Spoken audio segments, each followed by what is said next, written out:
Saudari-saudaraku terkasih dalam Tuhan Yesus Kristus,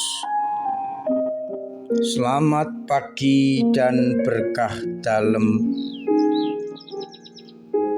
Kita berjumpa kembali dalam renungan harian kita, Sabtu 26 November 2022. Kita memasuki hari terakhir dari tahun liturgi C, dan bacaan-bacaan masih berbicara soal akhir zaman.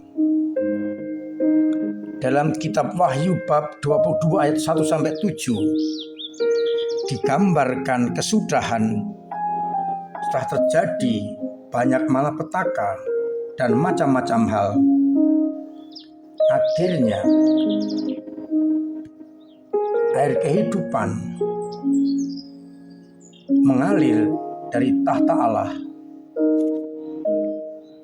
dan Allah yang meraja itu akan memberikan terang kepada semua orang, sehingga malam tak akan ada lagi.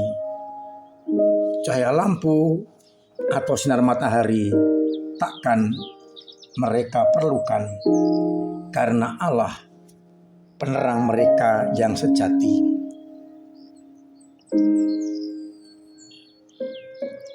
Pada Injil Lukas bab 21 ayat 34-36, nasihat Yesus agar berjaga-jaga menantikan datangnya Anak Manusia, dan jangan sampai dipenuhi dengan pesta pora, kemabukan, dan kepentingan duniawi. Dan jangan sampai hari Tuhan datang seperti jerat. Ini semua akan menimpa penduduk bumi.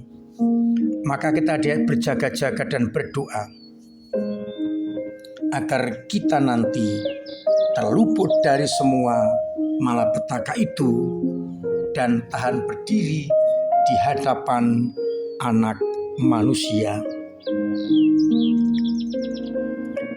Saudari-saudaraku terkasih dalam Kristus, setelah beberapa hari kita merenungkan suasana yang terjadi sebelum Anak Manusia datang, berbagai macam hal, persoalan malapetaka yang mengerikan, akhirnya diberikan kepada kita harapan baru, di mana air jernih bagaikan kristal mengalir dari tahta Allah dan tahta Anak Domba, sehingga yang ada adalah sukacita, karena daun-daun pepohonan hidup menjadi obat. Dan karena itulah malam tidak akan ada lagi, kegelapan tersirnakan, karena Allah yang menjadi cahaya bagi dunia, bagi manusia. Tentu hanya mereka yang setia dan bertahan sampai akhir akan mengalami cahaya Kristus ini.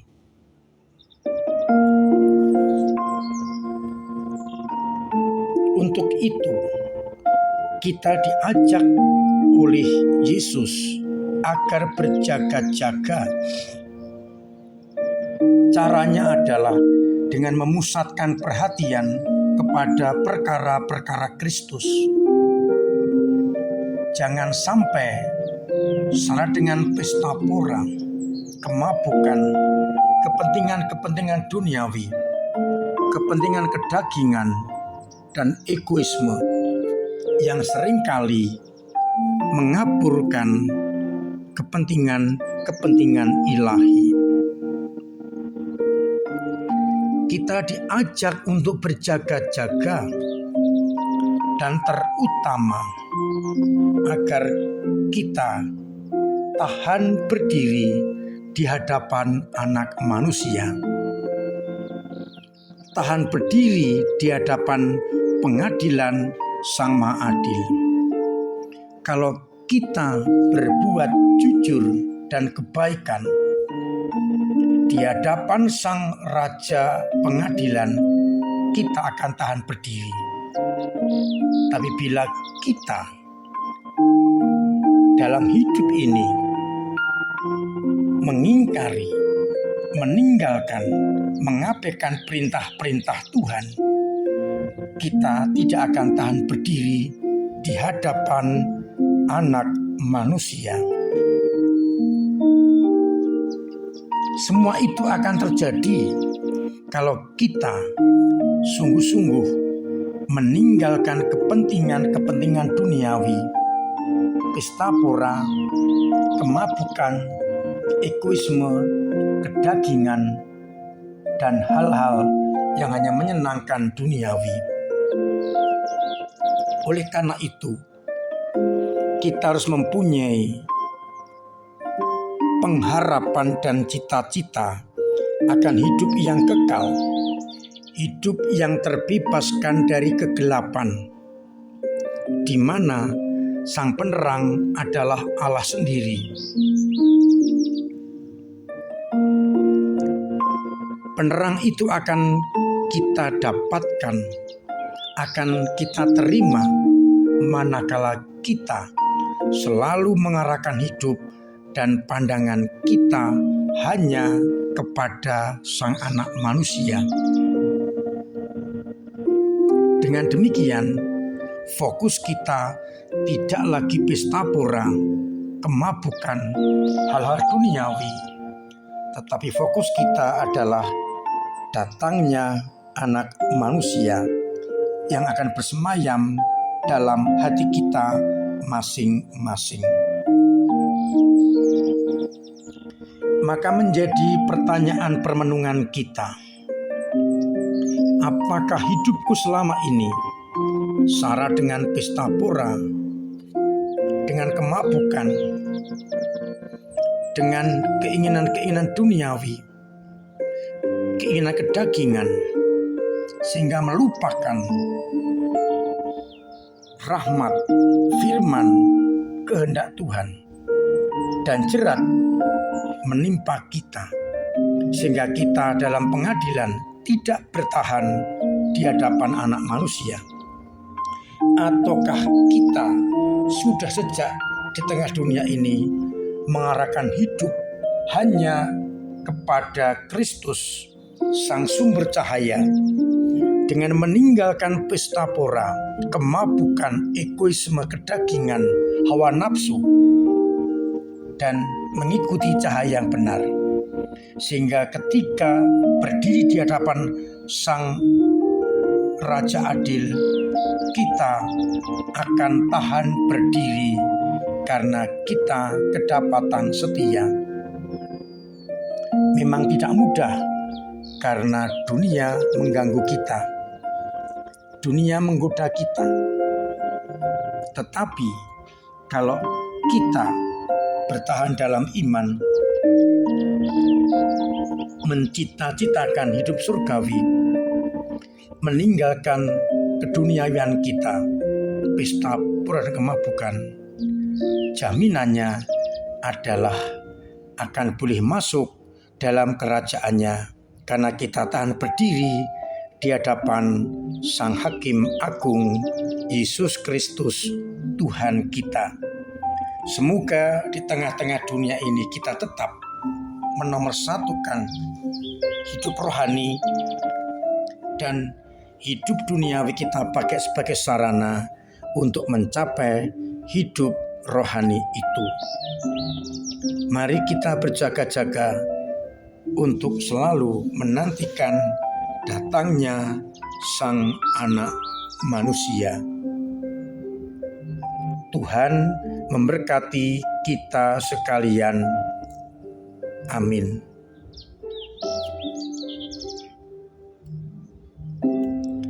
Marilah kita berdoa.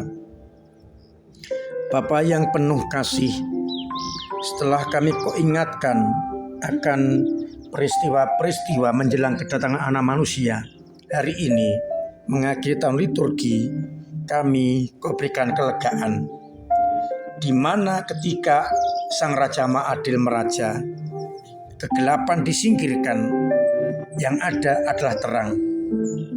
Malam takkan ada lagi, cahaya lampu atau sinar matahari tidak mereka perlukan lagi, karena Allah meraja dan menerangi mereka.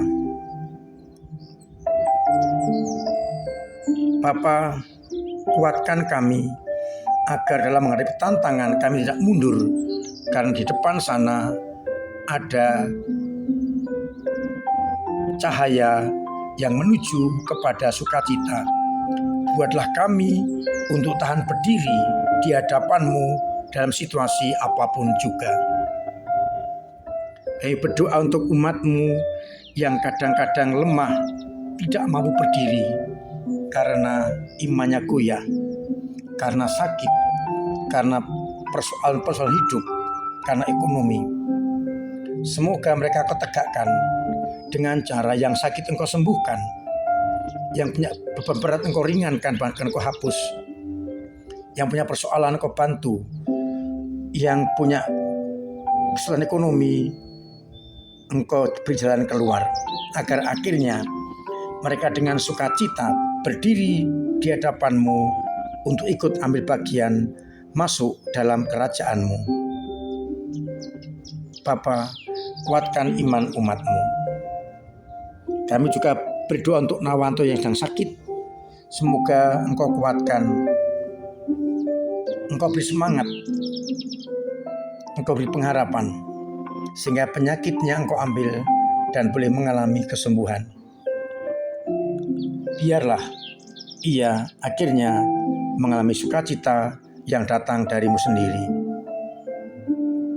Semoga akhirnya mereka dan keluarganya boleh mengalami sukacita. Akhirnya ya Bapa, semoga Engkau senantiasa membimbing, memberkati kami sekalian, Bapa dan Putra dan Roh Kudus. Amin. Saudara-saudaraku terkasih, saya ingatkan, saya wajibkan untuk mematuhi protokol kesehatan dengan benar, untuk menjaga tubuh imun yang kuat, jauhi kerumunan, pakai masker, cuci tangan, agar kita terhindar dari virus corona. Terima kasih semua orang yang telah ikut ambil bagian dalam karya gereja dengan caranya masing-masing, dengan kolekte, dengan sumbangan, dengan tenaga. Terima kasih kepada para legioner yang merawat tanaman di sekitar gereja, sehingga gereja semakin kelihatan bersih dan cantik. Ditunggu kelompok-kelompok lain yang masih akan berkontribusi untuk gereja dengan tenaganya, entah kerja bakti, entah merawat tanaman, masih dibuka kemungkinan. Untuk pembangunan, saya masih tetap mengharapkan agar segera selesai pembangunan kita. Sekarang masuki penutupan atap. Mudah-mudahan nanti segera selesai dan bisa dipakai sementara sehingga tidak kehujanan. Saya ajak untuk terlibat dengan cara kolekte pembangunan diperbesar, QR barcode, amplop pembangunan, transfer pembangunan, atau langsung kepada saya sumbangan pembangunan. Semoga dengan sumbangsi panjenengan pembangunan kita segera selesai. Untuk ucapan Natal sudah dibuka, silahkan panjenengan untuk ambil bagian di dalam ucapan itu yang sudah di-share oleh Komsos.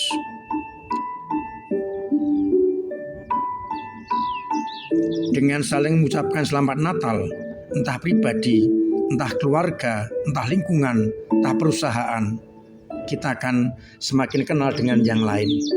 Kesempatan juga untuk menawarkan jasa atau produk-produk yang panjenengan miliki. Rumah makan, laundry, kacamata dan sebagainya, bisa kesempatan untuk itu. Maka saya undang panjenengan untuk segera mendaftarkannya kepada Komsos di kontak person. Akhirnya saya mengucapkan selamat pagi, selamat merenungkan, salam sehat, Tuhan memberkati.